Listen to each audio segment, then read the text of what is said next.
বর্ধমান বিশ্ববিদ্যালয়ের আন্ডারে এবার যারা প্রথম সেমিস্টার দিতে চলেছ তাদের জন্য আমি সাজেশনস তৈরি করছি।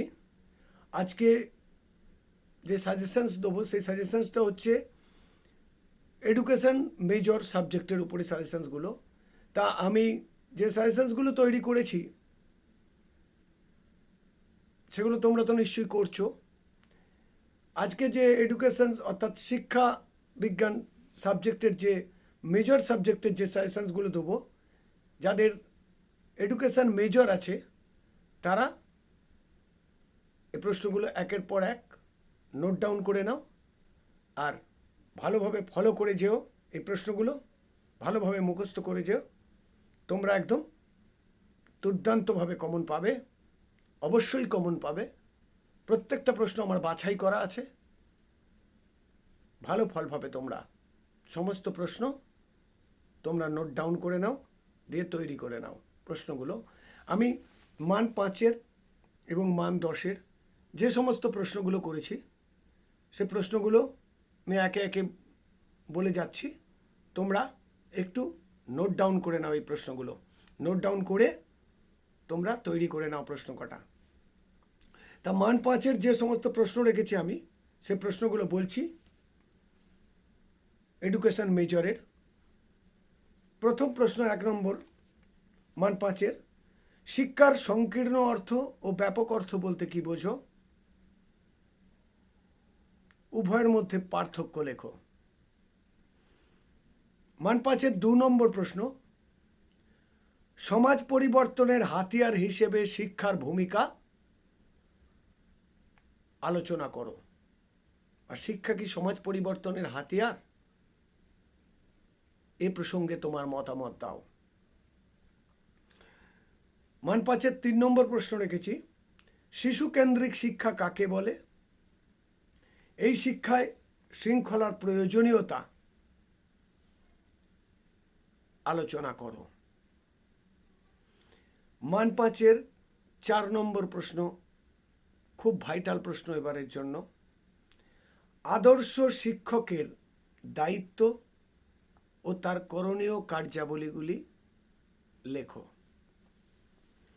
যে কটা প্রশ্ন বলছি তোমরা নোট ডাউন করে নাও। এই প্রশ্নগুলো ভালোভাবে প্রস্তুত করে যাও পরীক্ষাতে। আমি তোমাদের কথা দিচ্ছি, একদম 100-এ 100% তোমরা কমন পাবেই। খুব ভালোভাবে মুখস্থ করে যাও, এগুলো তোমরা কমন পাবেই। মান 5-এর লিখতে হয় 4টে, মান 10-এর লিখতে হয় 2টো। একদম প্রত্যেকটা প্রশ্ন কমন পাবে। যাক, বলার মাঝে একটু বিরতি নিলাম। এবার মান 5-এর 5 নম্বর প্রশ্ন বলছি, আধুনিক শিক্ষাক্ষেত্রে যোগ দর্শনের গুরুত্ব বা প্রভাব আলোচনা করো। মান 5-এর 5 নম্বর প্রশ্ন, আধুনিক শিক্ষাক্ষেত্রে যোগ দর্শনের গুরুত্ব বা প্রভাব লেখো বা আলোচনা করো। মান 5-এর 6 নম্বর প্রশ্ন, খেলাভিত্তিক শিক্ষা বলতে কি বোঝো? ওর সাথেই কিভাবে শ্রেণীকক্ষে খেলাভিত্তিক শিক্ষাকে কার্যকর করা যায় সে বিষয়ে মতামত দাও। মান 5-এর 7 নম্বর প্রশ্ন, শিক্ষার ব্যক্তিতান্ত্রিক ও সমাজতান্ত্রিক লক্ষ্যের মধ্যে পার্থক্য নিরূপণ করো।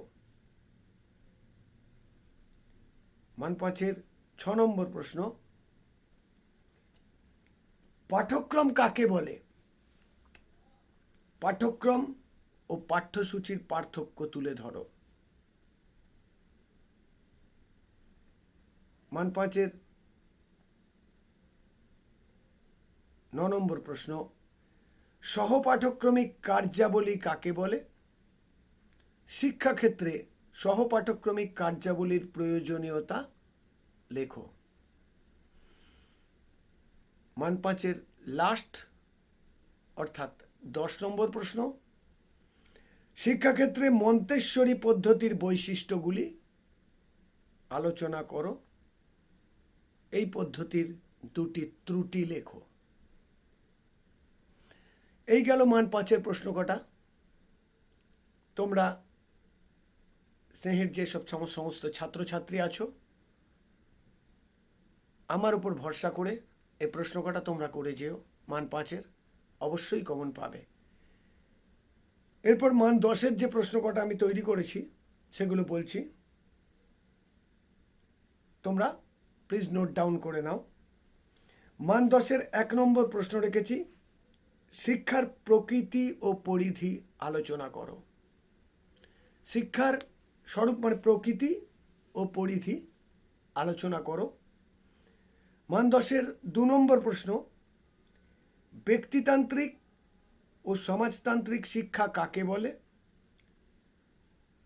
উভয় শিক্ষার লক্ষ্যের মধ্যে কিভাবে সমন্বয় সাধন করা যায় সে বিষয়ে তোমার মতামত দাও।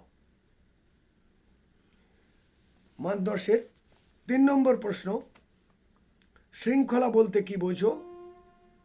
মুক্ত শৃঙ্খলার ধারণাটি, স্বাধীনতা ও শৃঙ্খলা সম্পর্ক স্থাপনের মাধ্যমে ব্যাখ্যা করো। মুক্ত শৃঙ্খলার ধারণাটি স্বাধীনতা ও শৃঙ্খলা স্থাপনের মধ্যে যে সম্পর্ক তার মাধ্যমে ব্যাখ্যা করো। মান 10-এর 4 নম্বর প্রশ্ন, শিক্ষার উপাদান বলতে কি বোঝো? এই উপাদানগুলি কি কি? একটি ফলদায়ক শিক্ষা ব্যবস্থায় উক্ত উপাদানগুলির গুরুত্ব লেখো। শিক্ষার যে সমস্ত উপাদান আছে, শিক্ষক, শিক্ষার্থী, বিদ্যালয়, হ্যাঁ, অর্থাৎ ফলদায়ক শিক্ষা ব্যবস্থায় এই উপাদানগুলির গুরুত্ব লেখো। চলে এলাম মান 5-এর 5 নম্বর প্রশ্ন, কিন্ডারগার্টেন কথাটির অর্থ কি? কে, কবে, কোথায় এই বিদ্যালয় স্থাপন করেন? কিন্ডারগার্টেন শিক্ষা পদ্ধতির বৈশিষ্ট্যগুলি উল্লেখ করো।